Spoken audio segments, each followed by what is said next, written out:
Enquanto o governo brasileiro bate a cabeça para conseguir consertar as bobagens ditas que geraram crise diplomática e impactaram da forma com que estamos lidando com a pandemia, a CUT e centrais sindicais conseguem apoio do movimento sindical da China na luta contra a Covid-19.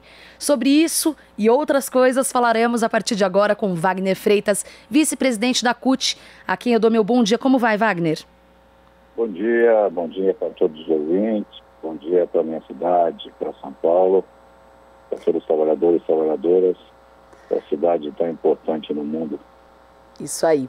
Wagner, para a gente começar, depois eu vou querer também falar da pactuação com a Venezuela e também do Fórum Social Mundial, mas eu acho que para começar, gostaria de saber mais detalhes da reunião da última quinta com a principal federação sindical chinesa, para conseguirmos o envio de insumos para o Brasil, travado por toda a crise diplomática provocada por Bolsonaro, seus filhos e o próprio chanceler, o próprio ministro das Relações Exteriores. O que foi falado nessa reunião e o que foi acordado?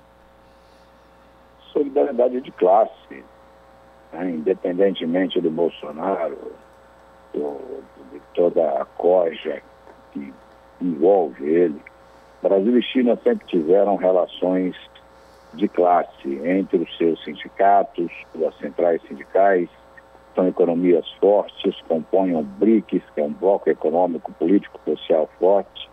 E nós nos utilizamos dessa relação, da importância que a CUT tem no movimento sindical internacional, e fomos direto à Federação Chinesa tentar uma intermediação para que viessem insumos, vacinas ao Brasil, numa relação direta do movimento sindical brasileiro com o movimento sindical chinês, que fosse levado ao governo chinês as nossas desculpas pelas enormes ofensas feitas pelos Bolsonaros ao povo chinês e ao governo chinês, e tentar viabilizar alguma forma de que eles cedam os insumos e as vacinas. Nós nos assumimos pela logística, sem o Pazuello, né, de trazê-la ao Brasil através da solidariedade da classe dos trabalhadores aqui, de postura e busca de ajuda às empresas chinesas que atuam aqui no Brasil, que, enfim, pudesse trazer a vacina, a disponibilidade do SUS para ajudar milhões, imunizar milhões de trabalhadores e trabalhadoras brasileiras, inclusive para melhorar a qualidade da economia e a ação econômica, inclusive das empresas chinesas em São Paulo, no Brasil.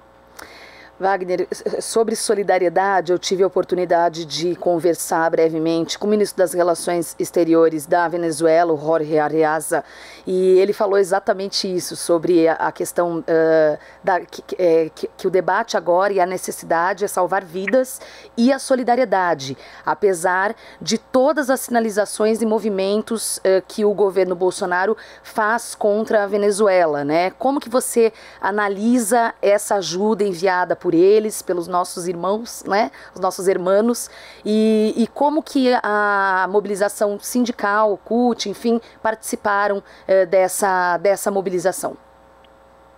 A Venezuela tem a possibilidade de produzir o oxigênio que o Amazonas precisa. Para isso nós temos que fazer algumas coisas concretas. As usinas venezuelanas na fronteira com o Brasil, desativadas ou pouco utilizadas pelo embargo internacional americano aos produtos venezuelanos. O que nós queremos fazer é garantir 80 mil metros cúbicos de oxigênio por dia, feito na usina Venezuela para Manaus, mas que nós consigamos repassar para essa indústria Venezuela insumos necessários para que ela não deixe de funcionar, fundamentalmente peças de reposições, maquinários, né? E aí que nós poderíamos ter a produção da usina continuando, e dentro dessa produção, 80 mil metros cúbicos diários iriam para abastecer os pulmões combalidos de Manaus e do Amazonas por conta da falta de solidariedade e do genocídio do Bolsonaro. É isso. Numa relação direta também da CUT com a seção e das outras centrais, direto com os movimentos sindicais venezuelanos e direto com o governo venezuelano. Não se esquecer que Maduro é um condutor de caminhão, é um trabalhador, né, e que nós temos facilidade de ter de conversa com ele, diferentemente do que tem o governo brasileiro. Em vez desse momento agora, trabalhar a paz, a fraternidade, a solidariedade, vai fazer uma guerra ideológica contra o povo venezuelano, prejudicando diretamente os pulmões da população manauara e do Amazonas como um todo. E sobre o governo, queria a sua avaliação sobre as mobilizações pedindo o impeachment. Você avalia como positivo um início de uma mobilização que pode ganhar terreno, já que houve uma extensa cobertura da mídia de uma forma geral? Como que você avalia as mobilizações do último sábado? Eu espero que o Rodrigo Maia desengavete. Há centenas de pedidos de impeachment de todos os partidos políticos, das entidades sociais. O impeachment, eu também entendo que ele seja um instrumento muito grave para ser utilizado no Brasil.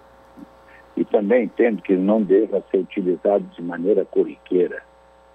Agora, neste momento, onde a saúde pública brasileira é colocada em risco, agora, nesse momento, onde o principal mandatário do Brasil tem uma posição genocida em relação às vidas, não cuida das vidas e não se preocupa com elas, que claramente ele utiliza a pandemia para poder vender ou divulgar uma medicação que a comunidade científica internacional diz que não tem eficácia no tratamento do coronavírus, que claramente ele insulta as nossas inteligências, propondo aglomerações sem a utilização de máscaras, ridicularizando as propostas, inclusive da Anvisa, inclusive do Ministério, que ele deveria chefiar, falando do isolamento social, da proteção com máscara, com álcool gel, que ele continua tratando como gripezinha. Isso significa um cidadão, na presidência da República, que põe em risco milhões de vidas. Então, isso não é papel de um mandatário, isso não é papel de um presidente. Isso é, sim, rasgar a Constituição. Ele diz que no juramento constitucional ia proteger a vida das pessoas. Ele não está protegendo a vida das pessoas, ele está propondo o genocídio no Brasil de uma maneira incompetente. Então, nós temos agora o final do mandato do Rodrigo Maia, a semana que vem a disputa e a eleição da nova mesa. Eu espero que o Rodrigo Maia, ou quem seja eleito, tenha coragem, cumpra o seu papel para com a sociedade brasileira de pautar a discussão do impeachment, abrir o processo do impeachment, não é decretar o impeachment, é abrir a possibilidade da sociedade se organizar e manifestar-se pelo impeachment ou contra o impeachment. Porque o Brasil não aguenta mais esse genocídio da família Bolsonaro no Brasil. E para a gente concluir, Wagner, bom, o Fórum Social Mundial começando hoje, online, por causa da pandemia. Na verdade, as mobilizações já começaram há alguns dias, mas a programação começando hoje. O que as centrais sindicais, o que o sindicalismo vai levar de pauta para o debate do Fórum Social Mundial que você gostaria de destacar? Direito à vida, sem dúvida nenhuma, a necessidade de vacina já universal para todo mundo, sem furar fila, sem ser foco de disputa da iniciativa privada, dos laboratórios no mundo inteiro. A necessidade de uma retomada econômica com auxílio emergencial, com uma renda básica para todos os trabalhadores do mundo, a rediscussão sobre o mundo do trabalho, a precarização no mundo do trabalho, como se foi vendido como algo extremamente salutar e que transformaria o mundo do trabalho em algo moderno e bom para todos. Pelo contrário, você vê uma crise social causada pela pandemia. Mas antes disso é pela desestruturação do mundo do trabalho, por empregos sem garantias, por empregos sem carteira assinada.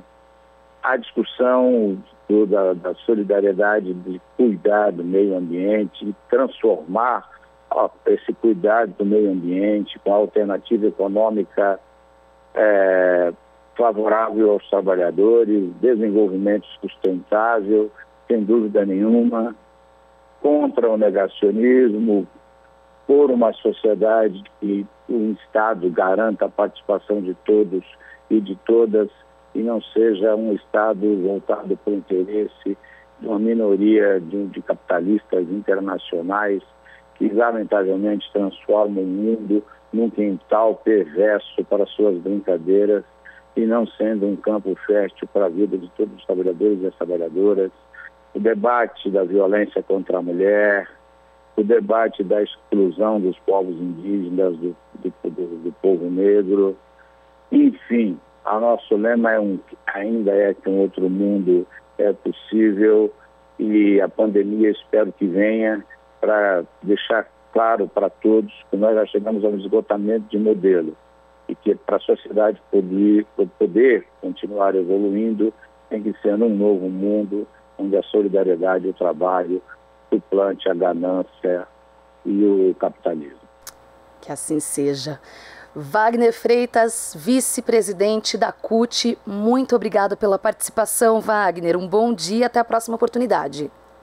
Bom dia a todos e a todas e obrigado pela oportunidade.